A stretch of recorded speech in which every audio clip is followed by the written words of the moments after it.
title of our session is related to the anti-fragility approach, that it's a sort of tentative approach to try to figure out how is it possible that the metropolitan city is not only a challenge for the citizen, but can become also the solution of our territorial problem.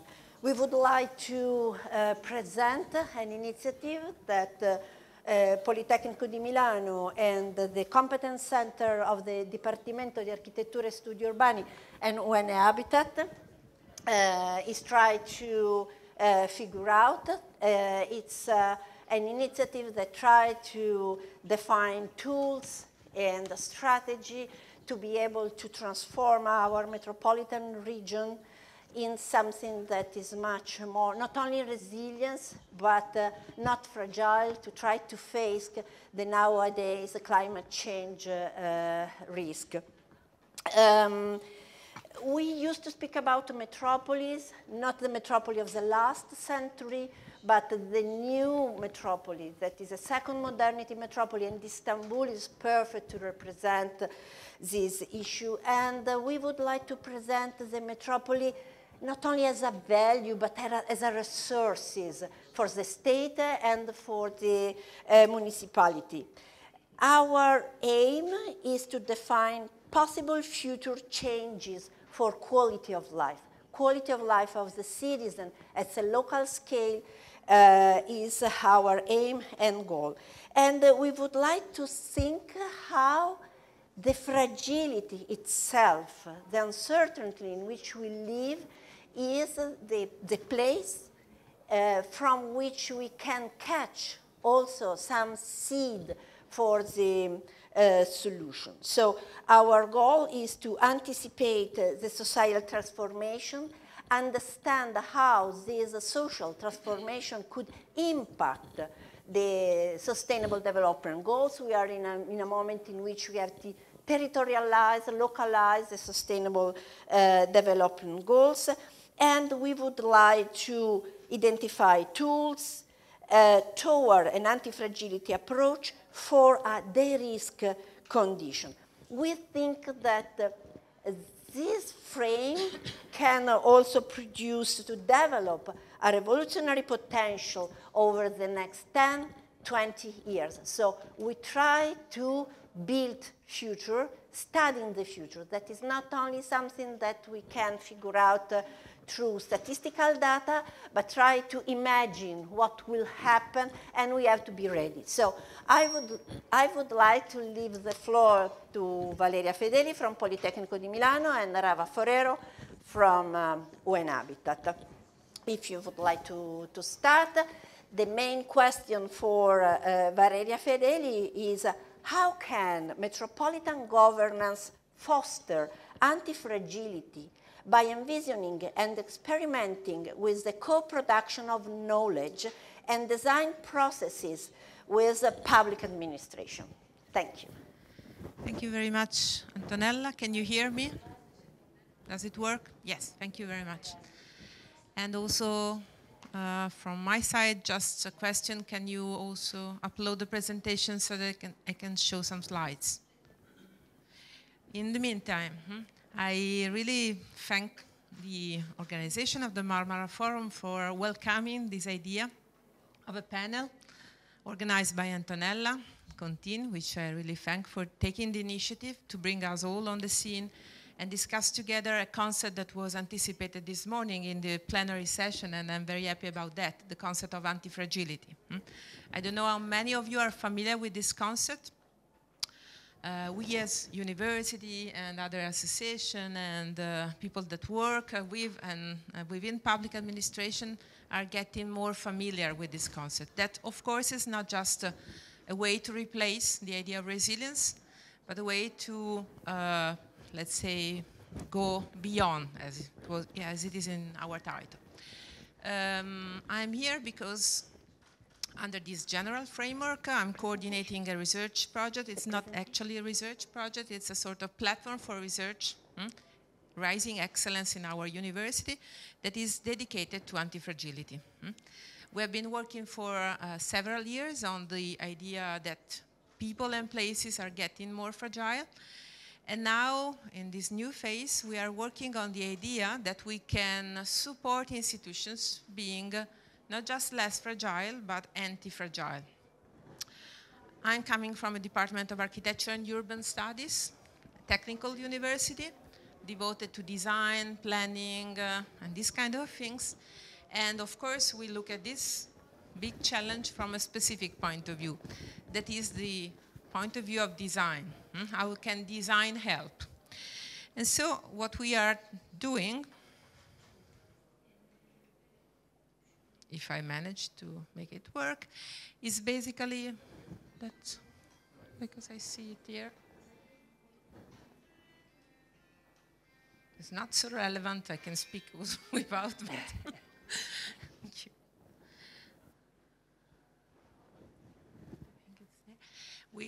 What we are doing is trying to understand, thank you very much for your help, if there is any way, from the design point of view, we can help developing this concept with public administration. This was, the previous slide was the cover of the book dedicated to anti-fragility concept by this philosopher, Nassim Taleb. And you can read here this definition: anti-fragility is beyond resilience. Don't know what happens. The resilient resists shocks and stays the same. The anti-fragile gets better. We want to understand how we can help institutions stay in this mood and help people and places to thrive and grow when they are exposed to disorder, chaos, uncertainty, fragmentation. And you understand this is very complicated, because from the design point of view, we think that we can design everything, and our plans and projects and design is the solution forever. So as planners and designers, we think we have a solution that can fix a problem.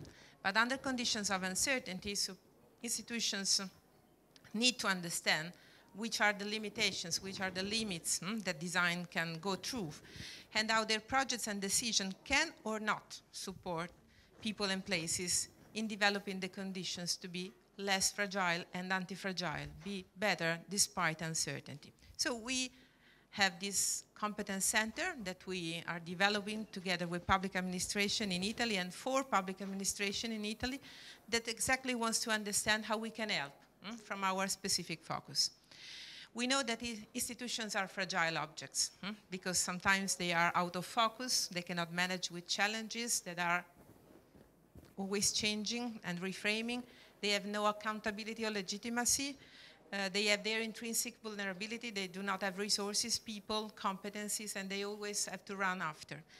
But this is not enough. They are not just fragile. Sometimes institutions can be fragilizers, can produce fragilization because they decide and design in a way that add complexity, uncertainty, and rules that block people and places to recover from fragility. So basically, we are trying to define why and when institutions are fragilized. And so here you can see a list when they produce policies and plans that are based on short-term, too much details, do not take seriously into consideration place space and subsidiarity, do not consider relation and trust-color idea of governance. They apply a linear model, design and implementation, that's it, and invest in prescriptions rather than working on future prospects. I'm sure you are familiar with this issue, and they were raised also this morning. But what does it mean when it comes to understanding how to go beyond resilience? The issue is for us to understand that territorializing resilience means not just scaling down, but understanding the role of places. And also understanding the impact of scales. A very important statement I would like to introduce is that sometimes scale matters and space matters in producing fragility, and could be, on the contrary, elements for building anti-fragility. And I say with an example, and then we'll try to speed up. The city is changing. There is a new scale of the city. This is producing inequalities, new elements of fragilization. But we do not have institutions that are able to cope with that, and this is an additional layer for fragilization. because we do not have very strong metropolitan kind of partnership, alliances, governance that can help addressing these challenges. So there is a scalar factor that we want to focus upon, in particular in our competence center, and this scalar factor, I think, is also crucial to the MetroHub challenges and objectives. Metropolis matter, the metropolitan dimension matters. If we do not have a metropolitan vision and understanding, if we do not have a kind of metropolitan governance and understanding of what is happening, maybe we are even more fragile. So this is the field in which we are meeting with UN Habitat. Because on the one hand, we are building a competence center that wants to be an open forum, a place where people meet and discuss these issues, where we incubate with local actors, public administration, in particular pilot projects based on anti-fragility. And we also want to develop a platform for advanced training that work with peer-to-peer with public administration and understand the challenges and solutions for relevant knowledge exchange. And these, I think, are shared elements for UN Habitat initiative MetroHub centers. As you can see from this slide, that is my last slide, also in this meeting with MetroHub and UN Habitat, we have understood there is a lot of space for usable knowledge co-production that can work on this issue of metropolitan scale and territorial fragility. But also there is need of solutions, and we don't want just to give solutions that can fit with all the problems. We want a specific attention to deliver and develop and deliver a metropolitan attention to metropolitan scale of solution and governance approaches that can territorialize resilience, not just top-down, but place-based and forward-looking. And finally, advanced training, I think it's in our aims. And on this base, we are working on the construction of this MetroHub, and I think there is much scope for both to develop in that direction. And I close with this graph that I love very much. It's from a Netherlands, Dutch university center that basically says that there are many traces of innovation everywhere. But if we are not able to move those innovations towards transition, they just remain locally based. Maybe they solve solutions, they give solutions sometimes locally, but they are not able to make a change. And I think we have the interaction with these local initiatives and the MetroHub lever and UN Habitat support, we all want to go in that direction. The metropolitan solutions are not just local. Maybe they work in Barcelona, Paris, or Milan, but they can be a field for innovation that can lead society where it should go in order to be sustainable and to be able to address the challenges of today's world. So with this as a general framework and umbrella and engagement from Politeknik with UN Habitat, I leave also the floor to Antonella for giving a question. Thank you, Valeria. If you have some question, if you look in the web page of the MARUF23, in our web page where we have our event, there is a possibility to send us some questions. So at the end we can answer to your question due to the fact that we will not have the time to answer here to all your questions, but please try to send us your impression, suggestion, and question using the website of the Congress.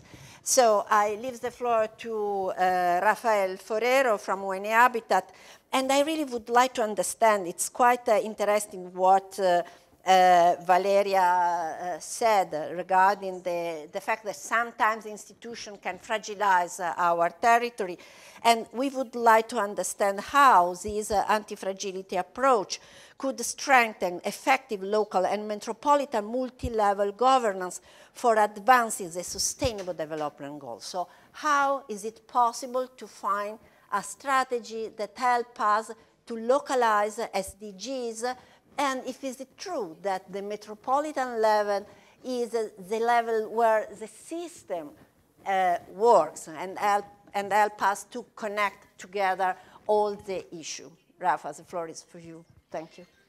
Thank you, Antonella. Thank you, Valeria, all the Milano Politeknik's team for leading this discussion and also for help us to UN Habitat to really implement and to really comply with these agendas and with this new mandate that United Nations member states are constantly giving us, no? And first, Antonella, I would like to refer to both things, no? First, the approach by itself, the anti-fragility approach, and second, to the tool, which is the Metro Hub Center that we are designing and setting up. Also, I think that for the participants, it's important to know that these questions that you are doing are framed on a new mandate that we just received from the United Nations member state in Nairobi last June, when the United Nations Habitat Assembly met, and specifically asked to the UN Habitat technical teams to support this metropolitan governance, this more intersectorial collaboration, but also multi-level and multi-partnership arrangement, no, around the world. And this is, of course, because we realized that the world is in a continuous transformation. No, Valeria referred to this before. Also, during the opening of the MARUF, we heard something about that the new reality of cities, the new reality of territory overcome the very local boundaries, the very local jurisdiction, the municipal dynamics, and now the challenges, the dynamics, the management practice that we need to implement are metropolitan, no? Are supra-municipal, or even in the case of Marmara, are supra-metropolitan to becoming regional, no?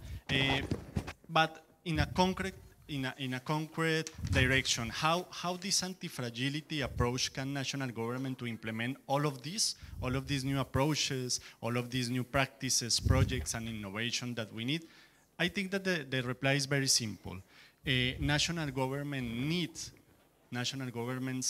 and other level of governments need the anti-fragility approach to put SDGs back on track.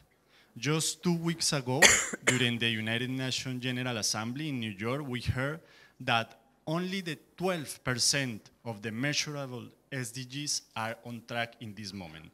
If we continue to this path, we will not achieve SDGs, we will not achieve 2030 agenda at all. We will not achieve neither the climate agenda, nor the new urban agenda, nor all the international commitments that we have been advancing during the last decade. So what does that mean?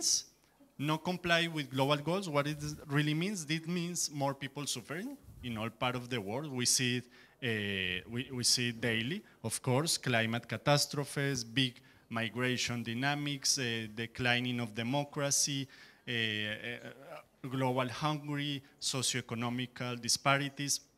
We see all of this daily around the world, and don't comply with the global goals, with the SDGs, means increasing all these challenges. No? So what we need to do? We need to work in two directions, mainly. At the General Assembly of the United Nations was also clear on this. We need to work on international financing, on sustainable development, and we need to do in policy and project efficiency. In other words, we need to do more with less resources, no? And that is, where is the anti-fragility approach role playing in all of this? Well, anti-fragility, as we heard during the opening of the forum, help us first to accept that we don't know everything, that we don't have all the solutions, and that we need to continue learning both from the public, but also from the private sector, and even from the society. No? We need to really embrace a continuous learning process. No? Mostly of the reforms that we need to improve international financiation for sustainable development pass through reforms to the national legal governance and policy framework. So this anti-fragility approach also helps us to be more open. As we heard from the Vice President of the Marmara regions, we really need open systems. No? Anti-fragility helps us to be more open and to be more flexible.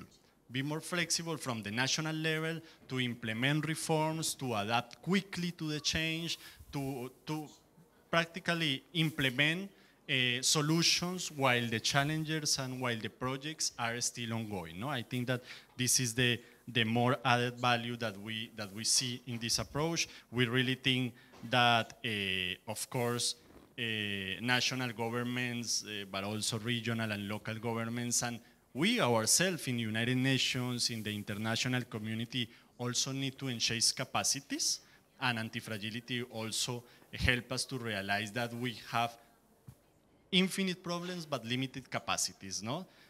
And the Metro Hub, but I will leave this for the second round, but just to introduce the Metro Hub, we see the Metro Hub Center as the way to enhance those capacities to implement those new approaches, no? And to cope with uncertainty and with the very urgent and pressing sustainable development challenges. Thank you very much also to stay into the time.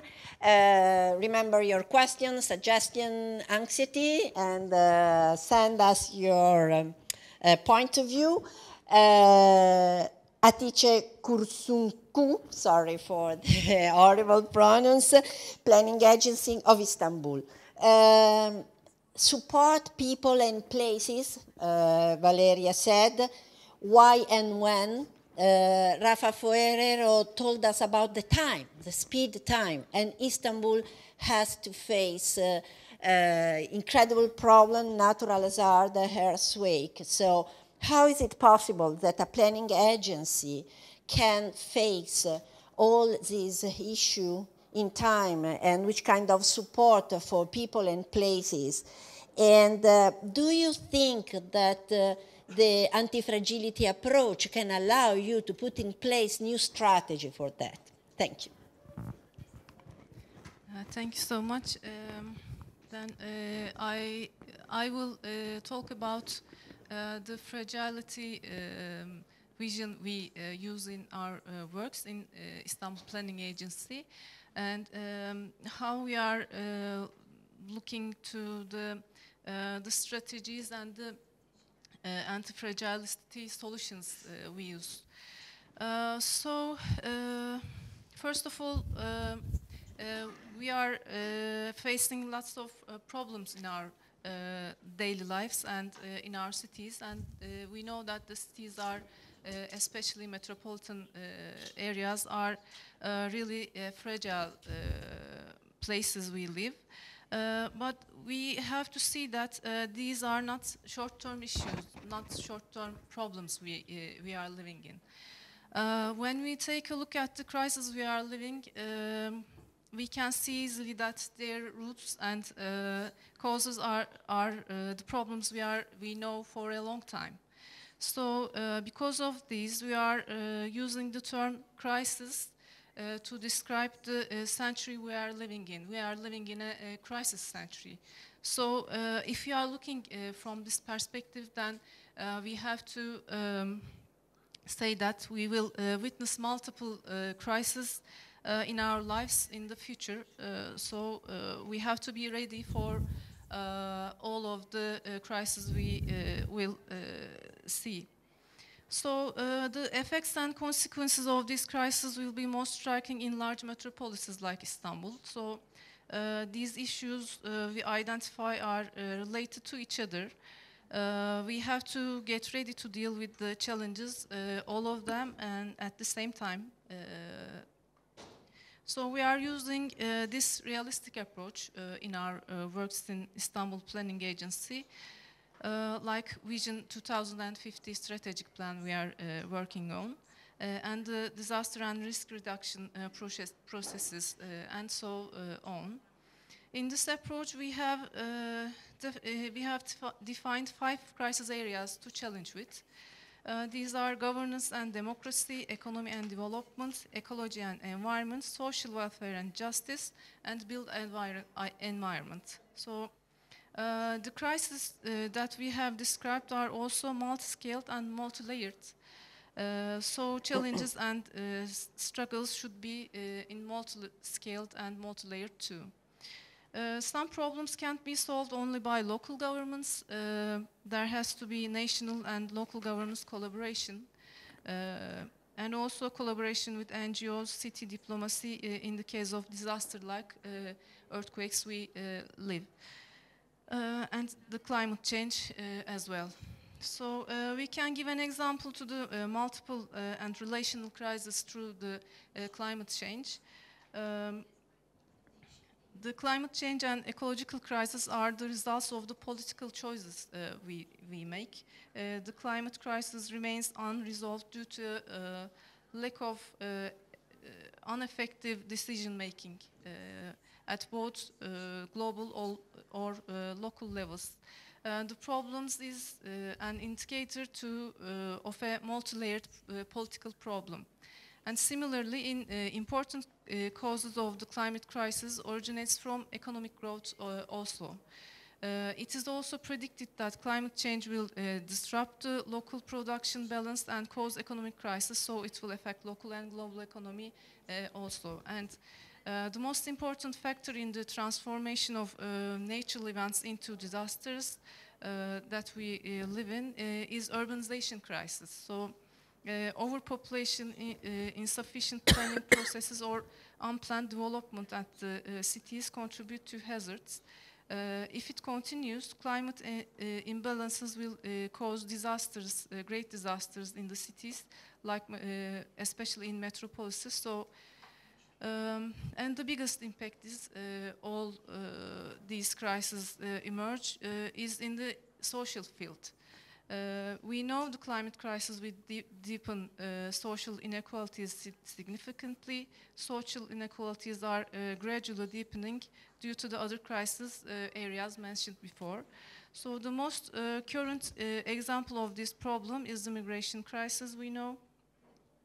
And as we said, if we are going to challenge the climate crisis, we must also challenge it in all other issues as well.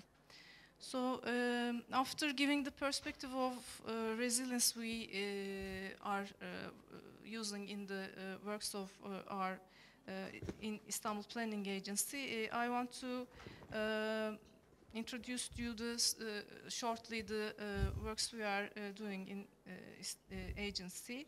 Istanbul Vision 2050 Strategic Plan is the major plan area we are working on right now. This plan is a long-term, comprehensive, participatory strategic plan. We are starting from today while targeting the year 2050. So we have finished the first phase of it, and it contains the vision, strategic goals and objectives as all strategic plans have. In both 5 crisis areas we study on. And the second phase we are in the action plan phase, so the phase is target-oriented, and we are working on the actions and projects to execute. We are also working on coordinating the disaster and risk reduction processes in the area of earthquakes. So we established the Earthquake Scientific Committee in February after the earthquakes we have lived to make an academic contribution to the Istanbul Metropolitan Municipality's works. And Istanbul Planning Agency's responsibility is to provide the coordination of the municipality with the committee. And one of the outcomes of the scientific committee's work is we are right now working on is disaster resilient neighborhood organization model. We are working on it. It's a bottom-up model for the neighborhoods to be ready for the disasters we will have in Istanbul. So making the built environment and infrastructure resilient against disasters is a important and necessity, but just as important and perhaps more urgent than this is to strengthen and provide support to local organizations to be ready to the disasters, especially especially about earthquakes in Istanbul. So it's especially participation and democracy. It's on participation and democracy, but also it's a resilience program model we are working on.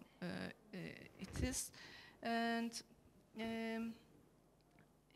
I think, do I have a little time? If we have, I want to briefly inform you about the other issues we are working on in Istanbul Planning Agency about resilience and de-risking. Increasing public and open spaces for emergency master areas and also for daily use. Enhancing logistics and good supply, food supply at both macro and micro scales for disaster resilience. Addressing discrimination in disaster scenarios for women, LGBTQ communities, disabled ones, elderlies, and migrants, and focusing on health-related issues to disaster response. And I want to say at last, our resilience as approach includes a holistic strategy to tackle interconnected challenges in metropolitan areas like Istanbul in the face of ongoing and potential crisis. Yeah. Thank you very much. So, Oriol, around from Barcelona, area metropolitana di Barcelona. A few months ago, in Barcelona, it was signed the Barcelona Declaration, in which we try to define principle, description, trying to define metropolitan solutions. So we are in a phase in which we have to jump from the theory to the real solution, so how to face these 5 areas of crisis. But Valeria told us that we have to implement solution, and in particular, she reminded us that if we don't connect innovation and transition, and in Europe we are dealing with a twin transition, green and digital, that can produce a divide in our Mediterranean area, it's a problem, because it seems that the high culture is digital, and the low cultural is our metropolitan and Marmara knowledge. So how is it possible to face the transition, to innovate solution, and can you remind us the Barcelona Declaration, so which kind of solution do you think that can localize, territorialize the principle of sustainability according to the Sustainable Development Goal and New Urban Agenda? Thank you. Hello, good afternoon, everyone. Can you hear me very well? So thank you. Thank you, Antonella, for your invitation, and thank you, Marmara, for this exceptional and great event. I speak on behalf of the Barcelona metropolitan area, which is a metropolis made up by 36 municipalities. And I would like to send you a key message. The metropolitan level is the best territorial level to face the main challenge of the global agendas. And this is normal saying by me, but I think that it's true, and it's an important message to try to achieve the goals of the new urban agenda and Agenda 2030. We have different local municipalities. In the case of Barcelona, 36, in the case of Paris region, I don't know, but more than 10, obviously. 1,000. So this is I think that this is the challenge for the metropolitan areas. How can we make possible the collaboration, the coordination between different levels of the administration, not only at the same level, but bottom up and top down. So the challenge expressed in the global agendas, Antonella said before, are the digital transition and the green transition. And this is not easy to achieve. This is collide with the economic model, with the economic system, and we have made possible how can we maintain not only the jobs, but no one will be left behind. and in a territory normally fragmented, broken, and limited by different borders of the different municipalities, and normally with strict frameworks, legal frameworks from the national government. So it's a very huge challenge, and I don't know if we can reach for the 2030. I mean that we can make it possible that no one left behind, but we cannot stay at the same point now. And we get together in an expert group meeting in Barcelona the last year, what we call the Barcelona Statement for Metropolitan Areas. And basically it was a claim for the international institutions that the metropolitan level has to do with the Sustainable Development Goals and the global agendas. It's an important level that is not recognized until now. It's an important level that needs enough resources to achieve these goals. And what we call it's metropolitan solutions. It's a normal way to say that we have to make possible public policies from different levels of administration with multi-dimensional. We understand that the one policy is not only with one only proposal. The metropolitan solutions are economical, at the same time are urban planning, at the same time social, and this is connected with the different levels of administration to achieve the best result. I mean that the level of governance in the metropolitan areas is very different around the world. In fact, the UN Habitat explained that only 12%, 15%, the numbers is not, 50% of all the metropolitan areas have some level of governance. And this is another key element.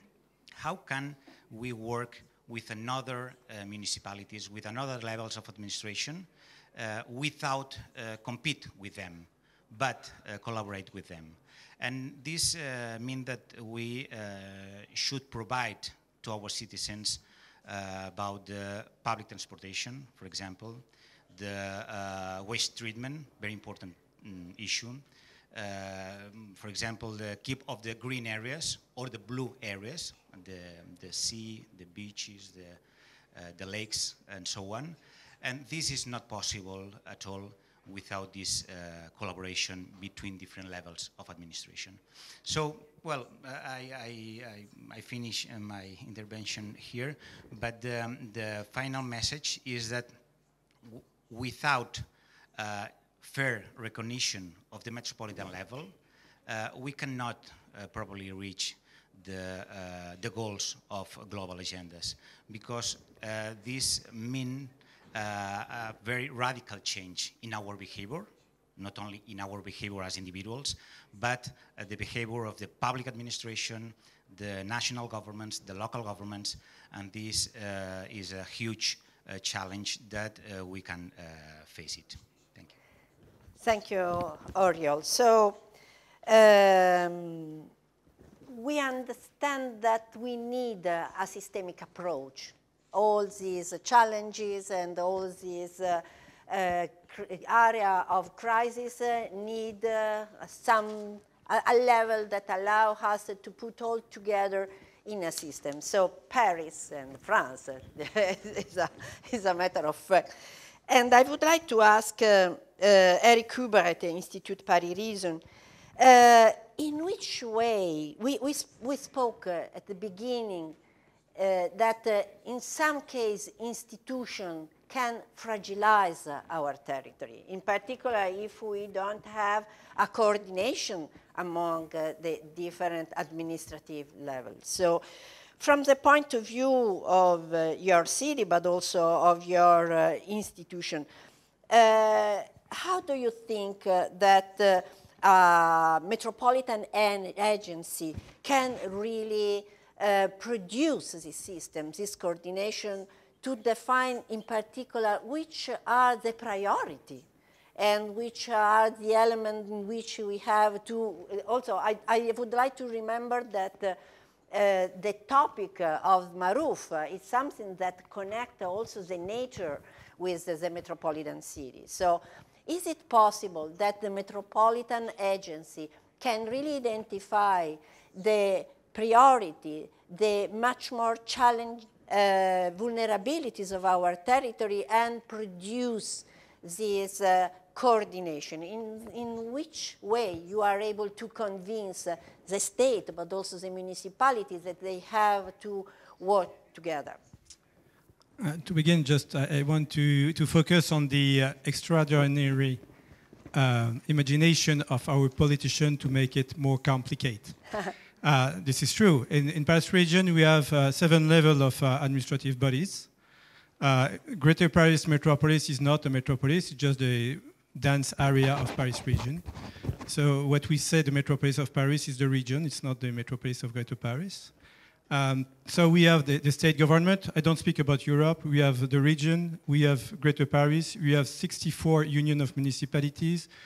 We have 1,268 municipalities, and we have arrondissement and other bodies. We have, so the metropolitan approach is very difficult in that context. And so we have to manage the different services, for example, for solid waste,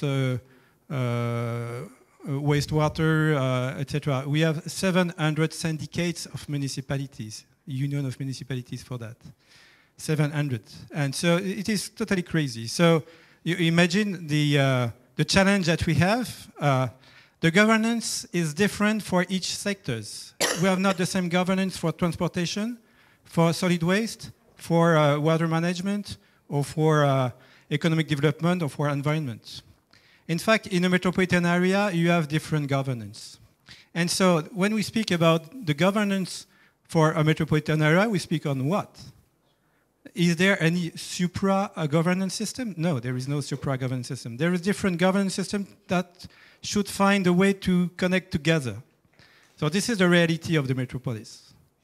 So this is a big challenge for a lot of parts of the world, because we are in the century of the metropolis, as it was said this morning. This is true. 1/3 of the of the population of the world, 1/3 of the population of the world is living in municipalities. Half of the, 2/3 of the urban dwellers in the world are living in metropolitan areas. And so this is our key challenge today is to manage these bodies, which is plural. We say we need horizontal and vertical coordination, but this is a theory. But in fact, when you see each sector, each topic, you have different merits. And so the other thing is that the metropolis is also, you speak de-risking, we speak the risk is related to the hazard and the vulnerability of the territories. So we work a lot to analyze the vulnerability. And so this is the term, and to find solution to reduce the vulnerability. So we can speak of de-risking or vulnerability. So it is something similar, but how to find solution. I like the word that was used by Rafa when he say we need to be more flexible, because we know that we go from what you say, we go from crisis to crisis, and that's what you say. In fact, the crisis is permanent, but in different manner. COVID was a big surprise with extraordinary solutions. But we have flooding somewhere, and each flood is totally different. Because the weather, the soil, it was frozen in 1910 in Paris, so it's totally different than the flooding that we had 2 years ago in Paris region. And so, and we discovered new vulnerabilities in each crisis, and new ways to find solutions. But what we need is to be more proactive. And we know to reduce vulnerability, there is 2 ways. It is planning and managing the crisis itself. The more you are reactive just before the crisis to inform the population that a big flooding will happen, for example, because of rain, the most you are proactive just before and during the crisis, the most you reduce the demolition, the most you reduce the risk for the death or the risk for people. So this is one part of the work. The other part is planning. It is more normal, but planning with different crises. And we can say, because crises are more frequent than before, we are living in permanent crisis in different pattern, different way. And so the question to be flexible, one part of the solution to be more flexible is to have a technical body which is able to provide information in daytime, in good time when the data exists, to be able to connect all this analysis, information, and forecast to inform the politician on what happened and how to react when the crisis is coming, how to support and to reduce the risk, the vulnerability of the territories for the different crises that we have in mind today. But of course, the future will be different. So this is what we can do. And this is the role of the planning agencies like IPA here in Istanbul, APR, Institut Paris Région in Paris, RPA, Regional Planning Association in New York, etc., etc., or Bruxelles Perspective, or AMB has several, because your politicians create different technical bodies for planning. So this is their complexity. In Paris, we have Institut Paris Région, which is in charge of that. So we are the largest planning agency in the world, and the idea of a planning agency is to be first to be a permanent observatory. And what is important is that governance will change from time to time. We were created in 1960, and today the governance system in Paris is totally different than in 1960, where the state government was very powerful and managed the region. Today we have an elected body with the region, with a lot of elected body inside, and with Greater Paris metropolis inside. And so the governance is totally different than before, but we still exist. And we are the trustee, this is the second term. We are not only an observatory, we are the trustee partner of the politicians to prepare decisions, to prepare policies and territorial strategies in all fields, in housing, in biodiversity, in environment, in economic development, in transportation, etc. All fields like IPA. And to take decisions with good knowledge. This is truly important. So it's not academic, it is policy making. So we are producing the documents. We are producing the master plan at the regional scale or at the Paris metropolis scale, etc. We are producing also the policy in the different fields, housing, transportation, etc. So a trusted partner, but we're also a lab, like Politeknik, who are also producing innovation. So this is, and we are organizing a lot of workshops with different partners from France and other countries. But we also, and this is very different than the consultancies, we are a hub. So we are, a planning agency cannot solve all the problems alone. So it is part of an ecosystem. It is a hub in an ecosystem, so in close relation with all the expertise that it is in the territory and connected with the metro hub of UN Habitat, Metropolis, Matrix, etc. All these organizations working at the metropolitan scale. So a hub. And the last point, which is truly important, and to be flexible is related to that, we are also an open data resource.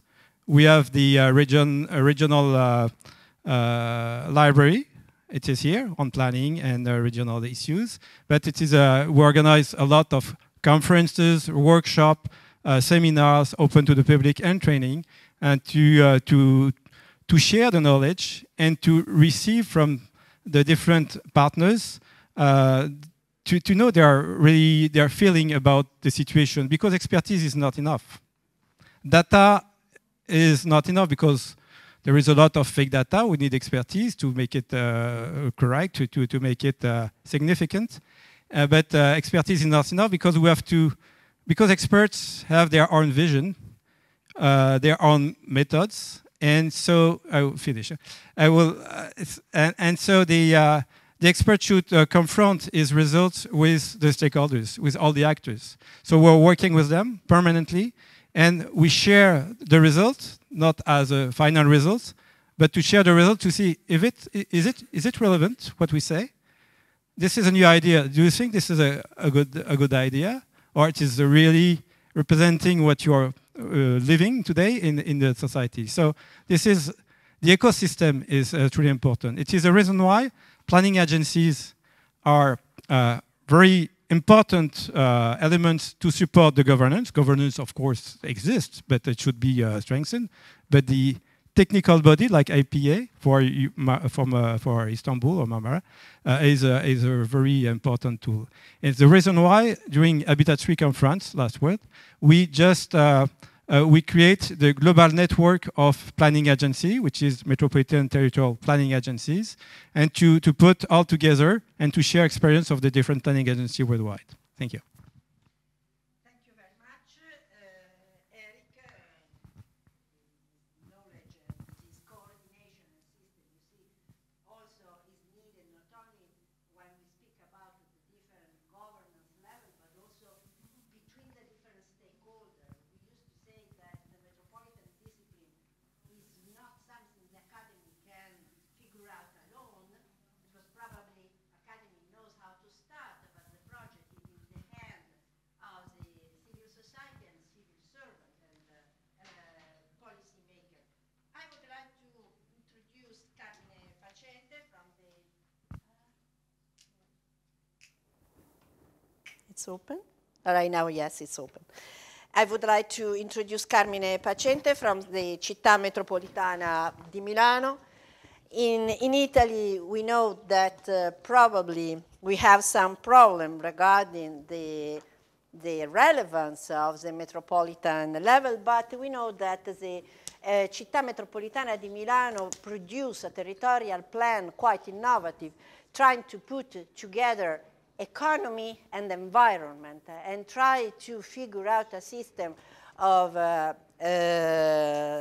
ecosystem services that also can communicate the relevance of the environment and the relevance to conceive the territory as a system. And so try to put together the different authority using the territory, the environment, and the water in particular as a level, as a driver to convince the national level and the municipal level that we have to start to work together.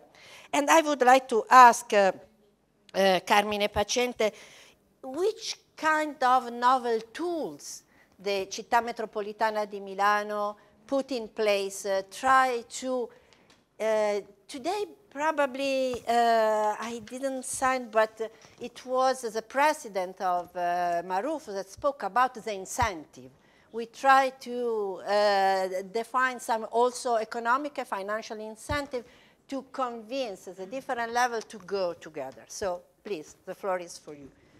Thank you very much, and it's a pleasure and an honor for me to be here. So thank you to Antonella and the other colleagues that invited me.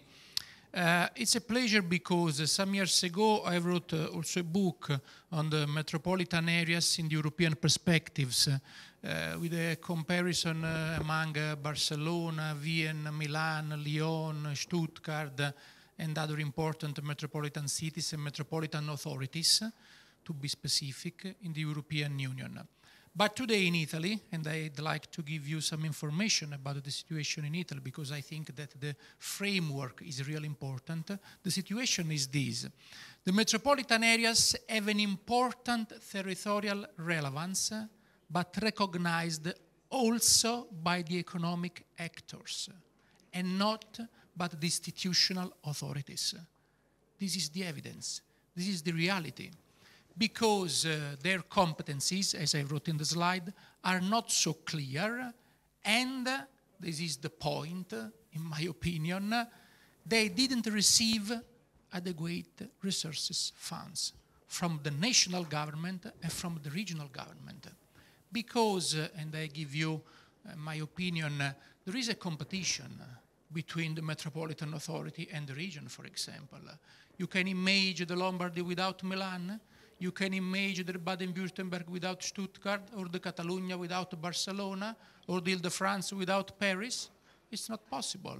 So if you create, it's difficult because there is a competition between the urban, the metropolitan dimension with an economic relevance, knowledge relevance, and the urban, small urban areas and the rural areas all inside. And if you elect directly the president of the metropolitan area of Milan, you give him an important power in the framework of the decision, political decision. So it's really difficult to complete this important institutional process. So since the 2015 in Italy, we have this situation, an important relevance recognized by economic actors, but not by law. We don't have financial sources. We have problems to close the budget every year. It's not acceptable, of course. But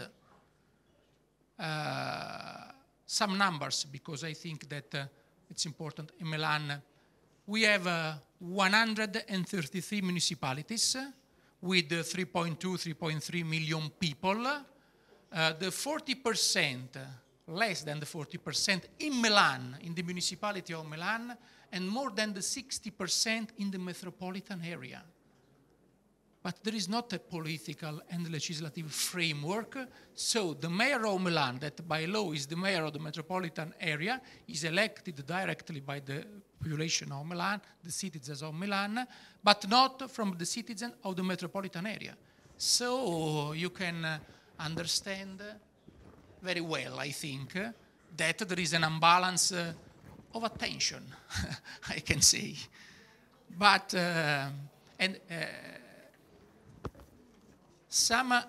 this is the context, in a few words, some instruments, some incentive that we used. I completely agree, I couldn't agree more with my colleague from Unhabitat. And with our job in the metropolitan city of Milan, we focused on the multi-level governance and European funds for realizing some important priorities, some strategic priorities. With the Association of Italian Municipalities, the region and the municipalities of the metropolitan area, we created important strategic projects, co-financed also by the European funds. But the managing authority for the European funds are the regions, of course, and not the metropolitan areas, and not the municipalities. In Italy, there is a process since the 2014 for creating intermediate body in the municipality that can manage some European funds directly, more or less, but it depends not on the metropolitan area, but the capital of the metropolitan area. So another imbalance of power between the capital of the metropolitan area and all the other municipalities that have more than 60% of the population and of the economic relevance, as I said 5 minutes before. The goal of this project, we asked the co-finance to the region, of course, is to create a multi-level governance approach for realizing metropolitan priorities focused on environmental and social fields. So we used, for example, the European Social Fund, the European Regional Development Fund. We negotiated with the region the financial sources for the urban areas, for the RDF, and on the other end, some annex of the European Social Fund, because for this programming period, 2021 and 2027, our region has more than 3.5 billion euro of European financial sources only from the cohesion policy. We can add the direct funds, the National Recovery and Resilience Plan, and so. Another instrument is the Metropolitan Territorial Plan. That is an innovative instrument that we have that plans and coordinates activities for the metropolitan territory, incorporating economic and ecological perspectives, define goals, governance, direction, with the principle of a sustainable use of soil and territorial equity, but the problem is always the same. We need sources for realizing these provisions. We need incentives. We need, and we don't have, as I said before.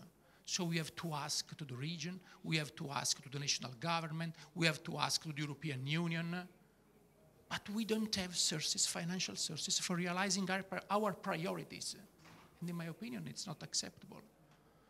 The Metropolitan Territorial Plan, I wrote the territorial and urban regeneration, sustainable development, climate change and mitigation, but you know.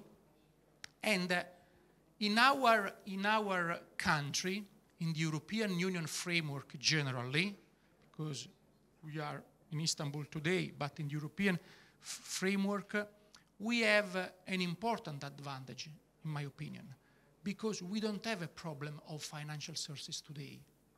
We have the cohesion policy. We have the National Recovery and Resilience Plan. We have the direct funds. In Italy, we have too much. We have too much financial sources for the next 7 years. And the problem is to spend, to invest these financial sources. More or less, I'm a member also of the Committee of the Regions in Brussels that represents the regional and the municipal governments. The numbers are these. Until 2020, in my country, in Italy, we had more or less 5 billion euro of European funds. From 2021 to 2027, we have 30 billion euro from the European funds to invest, to spend. We do the same framework, we do the same regions, we do the same municipalities, we do the same ministers. It's quite difficult. So we don't have this problem, but we have a problem that who decide? Metropolitan areas? No. The center decide.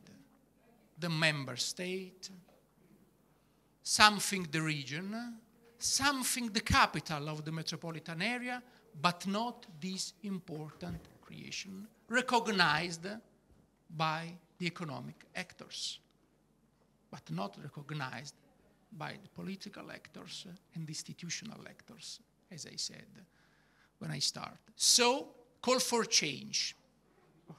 At the legislative level, we need a revision of role, function, responsibilities, and financial sources, competencies. But it depends on the central government. By law, we need this change. By law, by national law. And adequate funds and resources need to be allocated to carry out for our interest, of course. There is a process in Italy, in the national parliament now, for a revision of these criteria, but the last news were not so happy for the future of provinces and metropolitan areas. But all together, with this organization, with the European institution, in our case, of course, with the national government, with the member of the parliament that think the same things, and with the regional actors, we have to stress, because we need a big, important reform. Without the reform, it's really difficult to realize this framework. Thank you very much for your attention. Thank you. Carmine? Can you hear me? Yes. So I think that Houston, we have a problem. And I would like to return back to something that Valeria said, scale and space matter. So probably instead to wait for some governance reform, we have to act locally, and we have to try to define something that some of my colleagues name governance implementation. So working at the local level, working with project rooted into the local dimension trying to start this work together with different level of the governance. So I would like to introduce Yücesoy from Istanbul Teknik University. Sometimes we hear some critique regarding the university and the academic approach. Okay, sometimes it's a correct critique, but in other case, I think that innovation has to be fostered by research. So it's a matter of fact that also university matter. We heard about Hatice, the problem of Istanbul, very fragile territory with a lot of sensitivity and in particular exposure. So I would like to ask you if this idea of anti-fragility, flexibility, open system can really help us to find solution, strategy to implement the innovation that we try and the project and the solution that as academy we can figure out. So the floor is for you. Thank you very much for the invitation, and I'm very happy to be part of this discussion today. May I also show some, let's say, some of my presentation? Yes, thank you very much. Well,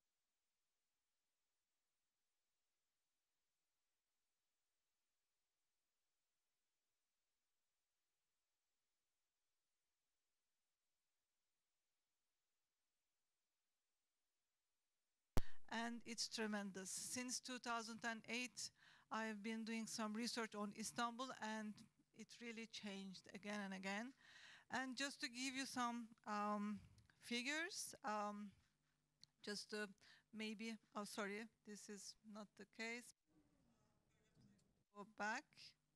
It doesn't work anyways.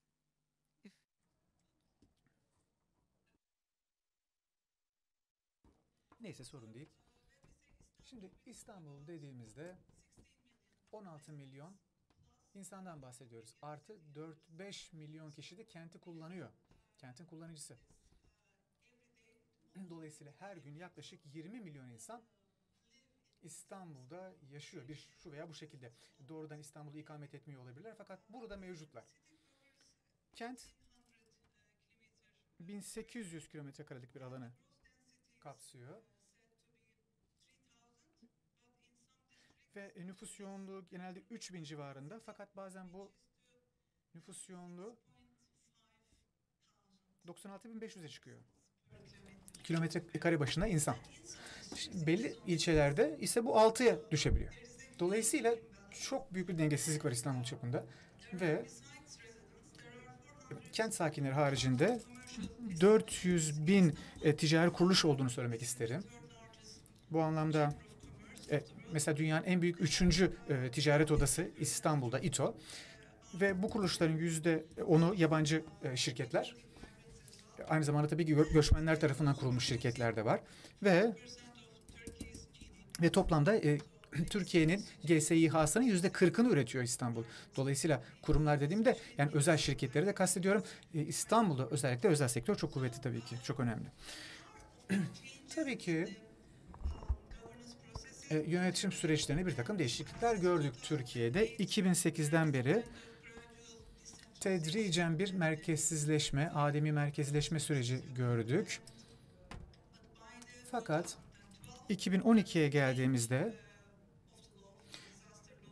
afet kanunu, kentsel dönüşüm kanunu değişti ve bundan itibaren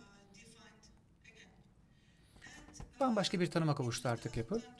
2012 yılında yeni bir mevzuat geçti metropol bölgelerle ilgili olarak ve her ne kadar İstanbul'un metropol yönetimi konusunda çok uzun bir tarihi vardıysa da, mesela İstanbul Planlama Ajansı'ndan değerli meslektaşım belki bu konuda daha fazla bilgi verebilir ama ne zaman İstanbul'da yeni yönetim biçimleri ön plana çıksa,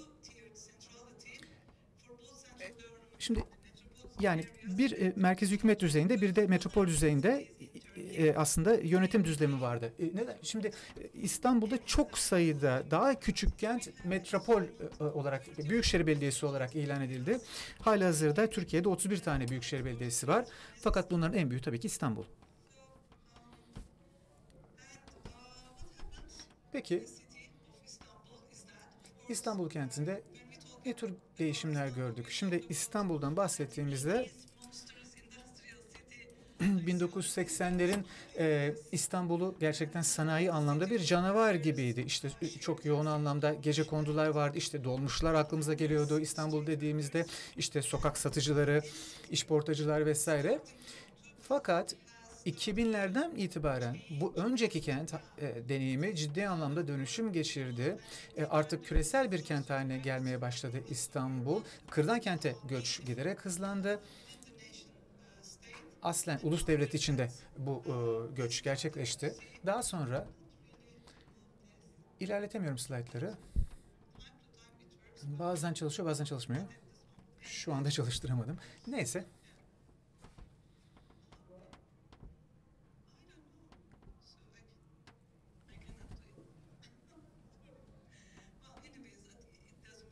Neyse, önemli değil.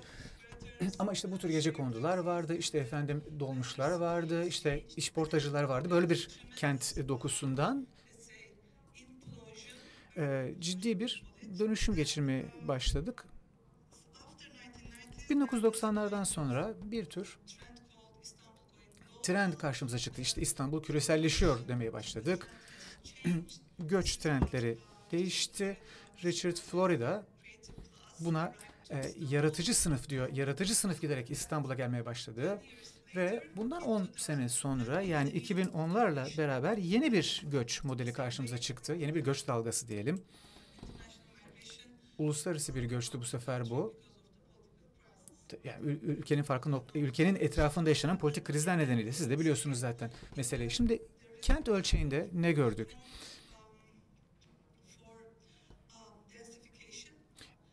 Ciddi bir kent yoğunlaşması gördük. Çok daha dağıtık yerel belediyeler. Evet, bir metropol belediyesi var. Büyükşehir Belediyesi var ama bunun altındaki ilçe belediyeleri farklı farklı partiler tarafından yönetilebiliyor. Ve çok dağıtık ve çok kırılgan bir sistem karşımıza çıktı. Ve genel olarak bu sistemi takip etmek çok zor. Kentin hızla yayılması ciddi bir mesele haline geldi. Bunu koordine etmek çok zorlaştı. Ve kent çok hızlı bir şekilde büyümeye başladı. Çok teşekkür ederim. Ve son dönemde yine yeni bir olguyla karşı karşıyayız. Şimdi bu fotoğraf aslında bence bunu çok güzel gösteriyor. Özellikle İstanbul'un merkez bölgelerinde çok ciddi bir yoğunluk var. Ya bu konuda uzun uzun zaten ayrı tartışmalar düzenlenebilir ama yani yerel hükümetler, belediyeler sağlıklı bir kentsel gelişimi yönetmekte çok zorlanıyor. Barınma sorununu çözmeye çalışan belediyeler giderek işte kat haklarını yükseltmeye başladı. İmar planlamasını değiştirdi. İktidardaki partiler olsun veya muhalefet partisi olsun fark etmez. Bütün partilerin yönettiği belediyelerde gerçekten çok ciddi bir nüfus yoğunluğu artışı gördük. Teşekkür ederim. Ve şu noktada son derece kırılgan bir konut durumu var gerçekten İstanbul'da. Özellikle pandemiden sonra müthiş bir enflasyon yaşanıyor Türkiye'de, sizlerin de bildiği üzere. Ve bölgesizleşme ve yeniden bölgeleşme süreçlerini aynı anda görüyoruz. Bunun özellikle kentsel alanlar üzerine çok yoğun bir etkisi var. İstanbul'a tabii ki yoğun olarak sermaye geliyor. Hem merkez hükümet hem belediyeler bu sermaye çekmeye çalışıyor. İster iktidar partileri ister muhalefet partileri olsun fark etmiyor. Çok iddialı büyük kentsel projeler uygulanıyor. Ve bütün bu unsurlarla beraber gerçekten kentin peyzajı değişiyor. Ve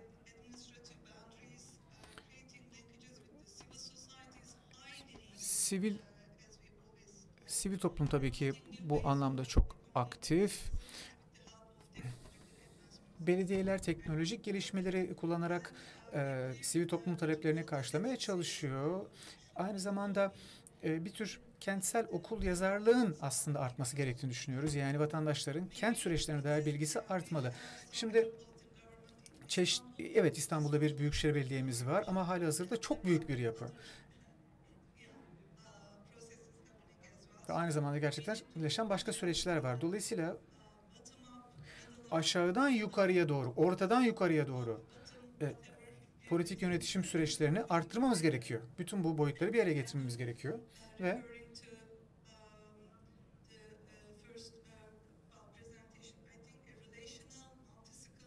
bir ilişkisel, çok boyutlu, çok ölçekli bir yaklaşıma ihtiyacımız var. Çok teşekkür ederim. Çok teşekkürler Eda.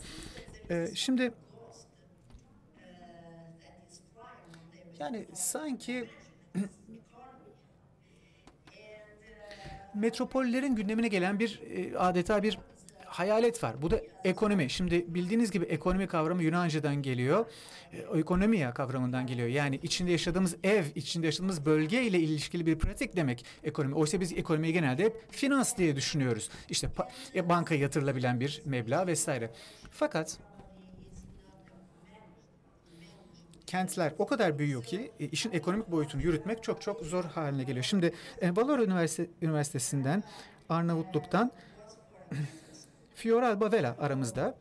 Siz tabii ki bir işletme bölümünde öğretim görevlisiniz. Dolayısıyla meselenin tam da merkezindesiniz. Şimdi Arnavutluk görece küçük bir ülke ama tabii ki çok sayıda gündemi, çok sayıda meselesi var. Dolayısıyla yani Fioralba'yı davet etmek istedik. Çünkü Balkan bölgesinin sesini duymak çok önemli diye düşündük. Şimdi Balkanlar hem Avrupa için önemli hem de bütün Batı ülkeleri için çok önemli bir alan.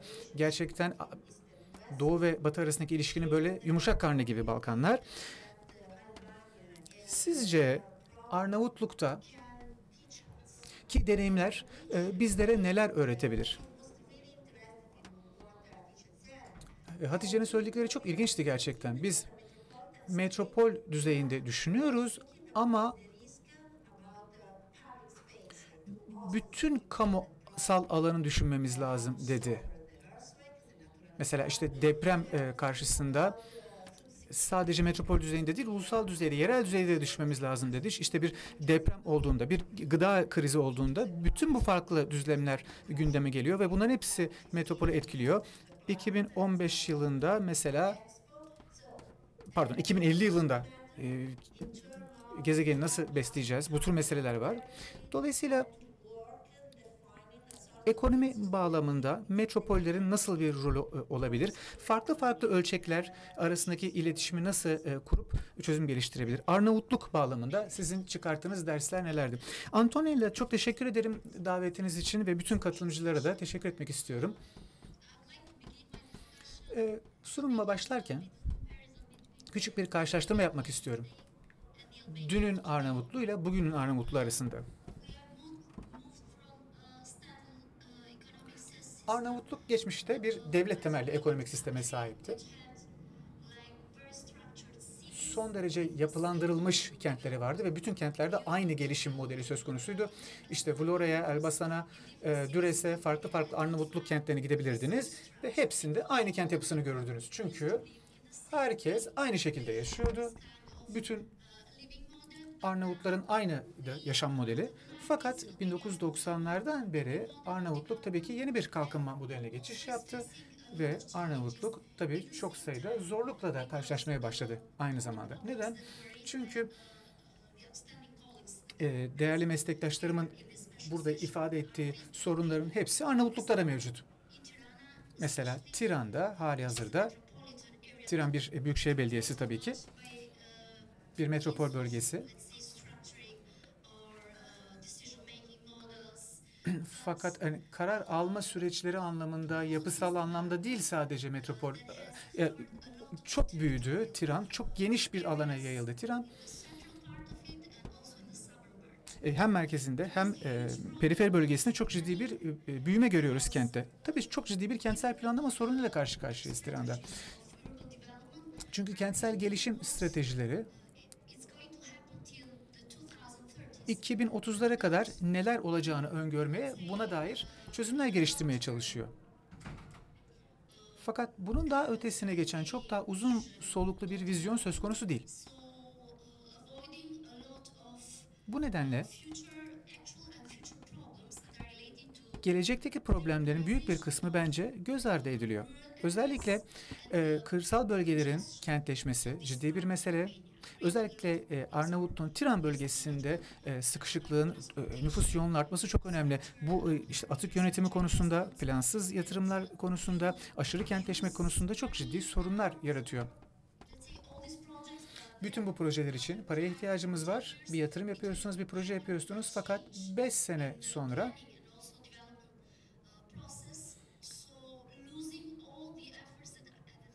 planlama ve kalkınma sürecinde aynı yerde durduğunuzu görüyorsunuz. Yaptığınız bütün yatırımların, projelerin işe yaramadığını görüyorsunuz. Dolayısıyla Arnavutluk'taki yönetişim kültürü bence burada mesele. Çünkü bir modelden başka bir modele geçmek çok büyük bir zorluk. Kesinlikle yönetişim anlamındaki kapasite inşası çok kritik.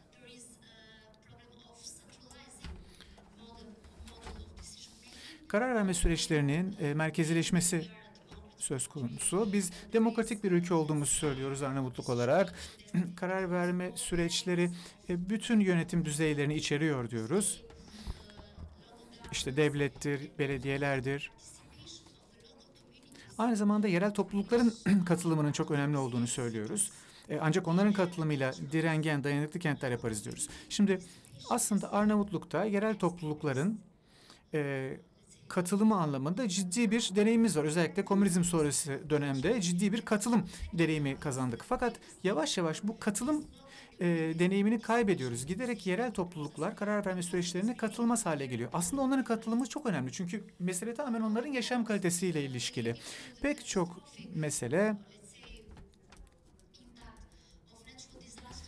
afetlerin etkisiyle ilişkili. 1990'larda Arnavutluk çok yıkıcı bir deprem yaşadı. Çok sayıda bina yıkıldı ülkemizde ve Marmara Belediyeler Birliği Başkanı'nın MARUF'un açılış konuşmasında ifade ettiği üzere deprem kendi başında bir mesele değil ama mesele tabii ki binalar. Belki bu felaket aslında problemi karar verme organlarına doğru açtı. Çünkü bu çok kontrollü bir süreç olmamıştı. İşte yıllar boyunca binalar inşa etmiştik. Fakat gerekli kontrol mekanizmalarımız yoktu. Kentleşme süreçlerini kontrol etme anlamında. Veya işte inşaat malzemelerinin kontrol noktasında gerekli tedbirler alınmıyordu. Bütün bu alt ve üst yapıların geliştirilmesi konusunda gerekli tedbirler alınmıyordu. Aynı zamanda başka bir dengesizliğin de farklı bölgeler arasında olduğunu görüyoruz. Dengesiz bir kentsel gelişim söz konusu. Belli bölgelerde şunu söylemem lazım. Mesela bazı okullarda sadece 2 veya 3 tane çocuk olduğunu görüyoruz. Çünkü insanlar söz konusu bölgeleri terk ediyor, yurt dışında yaşıyor, başka kentlere göç ediyor. Başka ülkelerden gelen ve bizle aynı kültüre sahip olmayan insanlar geliyor Arnavutluğa.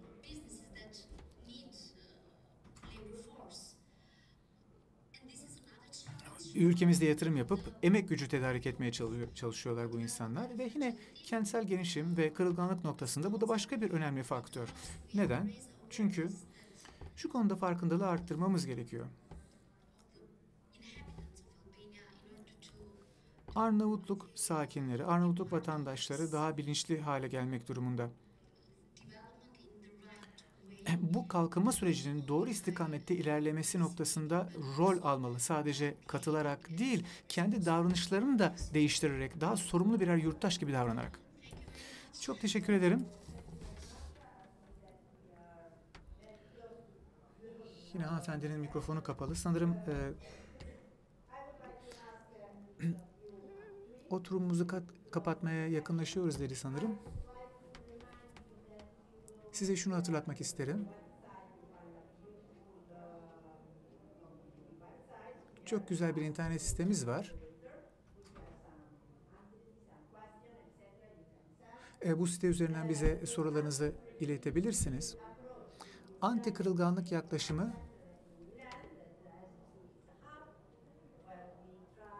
konusunda Milan'da çalışmalar yapıyoruz. Çeşitli stratejiler, araçlar geliştirmeye çalışıyoruz.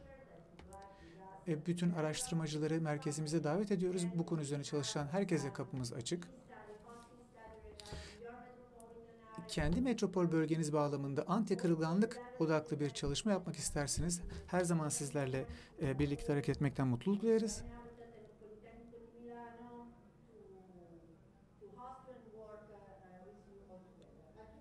Sizle beraber çalışmaktan mutluluk duyuyoruz sanırım hanımefendi, duyamıyorum.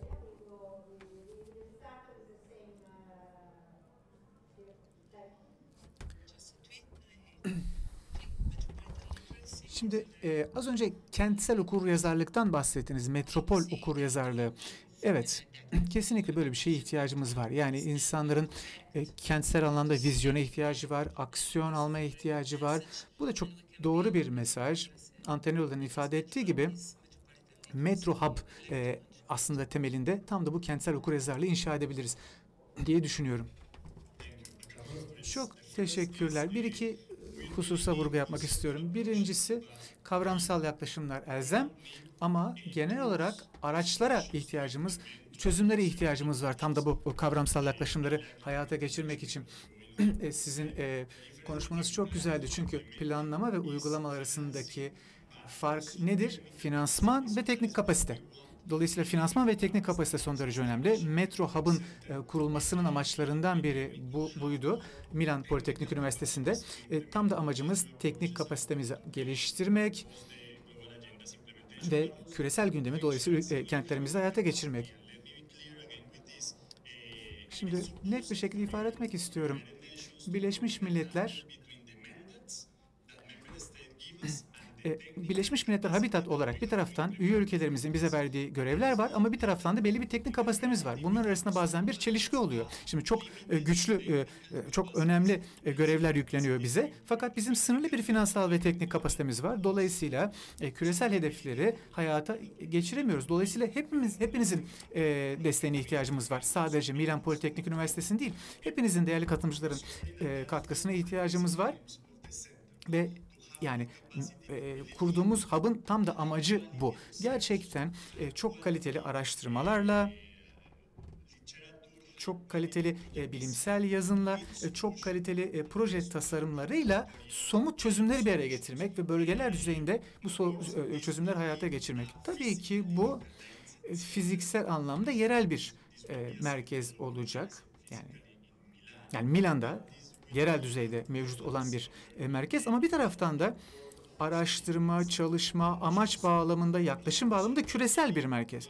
Dolayısıyla bizim isteğimiz farklı farklı coğrafyaları bir araya getirmek, farklı farklı paydaşları bir araya getirmek, farklı yönetim düzeylerini bir araya getirebilmek ve son olarak şunu söylemek istiyorum. Bu aslında öngördüğümüz merkezlerin birincisi sadece. Şunu fark ettik çünkü çok sayıda kent çözüme ihtiyaç duyuyor. Biz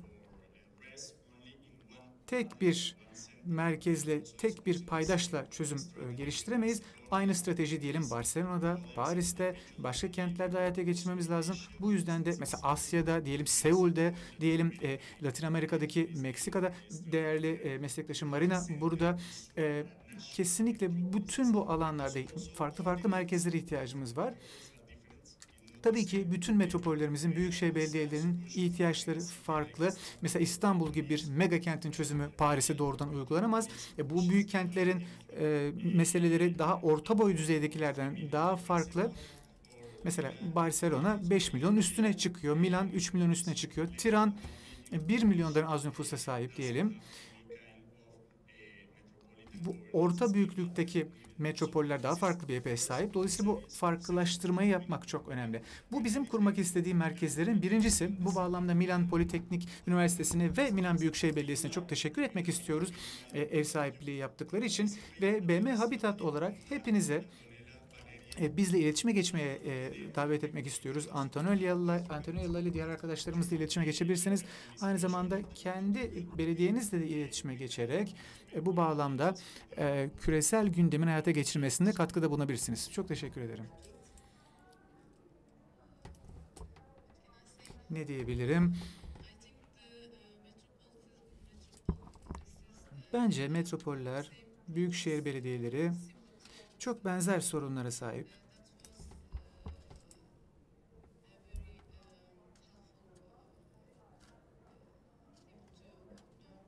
Bunu akılda tutmak son derece önemli. Fakat bence başka bir meselemiz daha var. Yeterince zamanımız yok. Her şey için zamana ihtiyaç var tabii ki.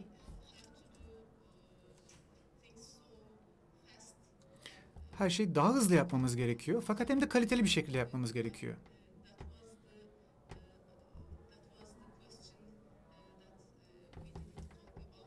Bu meseleye çok fazla değinemedik. Yani metropol yönetimli olarak hem zamana hem kaliteye ihtiyacımız var. Bütün bu meseleleri nasıl daha hızlı bir şekilde çözüme kavuşturabiliriz? Oryol? Çok kısaca şunu söyleyeyim. Benim için önemli olan bir husus, belki yeterince vurgulayamadık, anti-kırılgan modelleri kurarken vatandaşların katılımı çok önemli. Ve kilit aktörlerin katılımı son derece önemli. Clemens biraz bahsetti bundan ama gerçekten bu katılım sürecini inşa etmek çok önemli. Ancak bu şekilde daha kapsayıcı, daha bütünsel bir anti-kırılgan model kurabiliriz metropollerimizde. Erik? Şunu söylemek istedim. Biz iki farklı konuya odaklanıyoruz. Birincisi mega kentler kavramı, pardon. Çünkü metropollerin farklı meseleleri var. Metropol bölge dediğimizde bir ekonomik havuzdan bahsediyoruz. Bu hem kentsel tarafı hem kırsal bölgeyi içeriyor. Paris mesela, Paris bölgesi metropol, yani fonksiyonel, işlevsel kentsel bölge. Bir de bunun etrafında kır var ama. Dolayısıyla mega kentlere odaklanıyoruz. Özellikle 10 milyon nüfusun üstündeki olanlara. Çünkü bu tür çok büyük kentlerin bambaşka sorunları var, bambaşka çözümlere ihtiyacı var. Pekin'le, işte efendim New York'la işbirliği yapıyoruz. Umarım İstanbul'la işbirliği yapabiliriz. Buenos Aires'le birlikte çalışabiliriz. Paris olarak bu şekilde deneyimlerimizi ve araçlarımızı da paylaşabiliriz. Bu şekilde karar vericiler bu mega kentleri daha sağlıklı bir şekilde yönetebilir. İkinci odak noktamız. Bir metropol, Büyükşehir Belediyesi mirası var. Aslında Cuma akşamüstü bir etkinlik gerçekleştireceğiz bu bağlamda. Eretopolis adlı bir inisiyatifimiz var bu bağlamda. Şimdi metropol bizim aslında önümüzdeki kuşaklara bırakacağımız miras. Yani bu yüzyılın en önemli çıktılarından biri.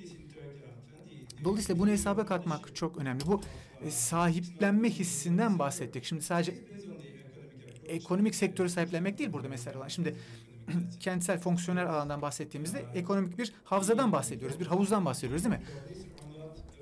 Ama metropolde yaşayan insanlar gerçekten metropolde yaşadıklarının farkında mı? Bir kültürel mirasın parçası olduklarının farkındalar mı? Bu bölgeler sisteminde siyasetçiler evet karar almaya çalışıyor. Süreci daha iyiye doğru taşımaya çalışıyorlar. Ve bu mirasın önümüzdeki kuşaklara bırakılacak olan bu mirasın kalitesini artırmaya çalışıyorlar. İşte bu iki konu üzerine odaklanıyoruz. Carmine? Çok teşekkürler. Yani kesinlikle meslektaşıma canı gönülden katılıyorum. Çünkü bizim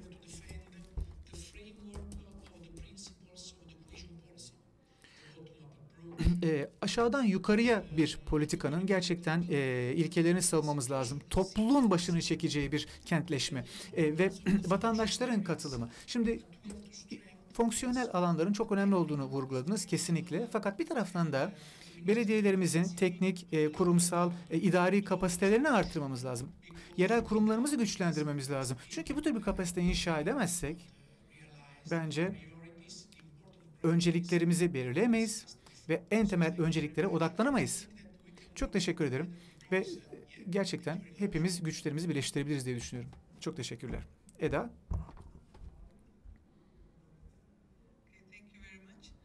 Tekrar teşekkürler. Şimdi bence bu kırılganlık ve anti-kırılganlık yaklaşımı böyle bir sarkaç gibi aslında. Yani önemli olan en aşırı uçlara gitmemek. Farklı sektörlerle, farklı aktörlerle iş yapıyor olabiliriz belediye çapında ve bir tür yaşanabilir bir ilişki geliştirebiliriz. Bir tür normallik hali oluşturabiliriz. Dolayısıyla tam da bu noktada işbirliği yapmak çok önemli. Birbirimizden öğrenmek lazım. İkinci olarak da Türkiye'de ilginç bir kentleşme trendi var. Biz bir büyükşehir belediyeleşme süreci, metropolleşme süreci tam ifade edemedim. Biz metropolleşen bir ülkeyiz. İnsanlar orta boy kentlerden metropollere, büyükşehir belediyelerine gidiyor. Yani büyükçe kentlere gitmiyorlar. Doğudan metropol alanlara gidiyorlar ve bunların etrafında da küçük uydu kentler oluşuyor. Bu çok ciddi bir gerilim yaratıyor. Dolayısıyla bu tür yaklaşımlar, bu anti-kırılganlık yaklaşım bence bu tür meselelere de bir deva olabilir. Çok teşekkürler. Teşekkürler Eda. Fioralba. Şunu söylemek istiyorum. Arnavutluk için büyük bir şans başka ülkelerin bizden önce bu meseleleri yaşamış olması. Dolayısıyla biz ciddi bir kalkınma ve kentsel büyüme süreci gerçekleştiriyoruz. Bu bağlamda başka ülkelerin somut olarak yaptığından, doğru ve yanlış yaptıklarından ders çıkartıp doğru adımları doğru zamanda ve uzun vadede sağlıklı bir şekilde hayata geçirmeye çalışıyoruz. Çok teşekkürler. Herkesin katkıları için çok çok teşekkür ediyorum. Thank you very much. Thank you.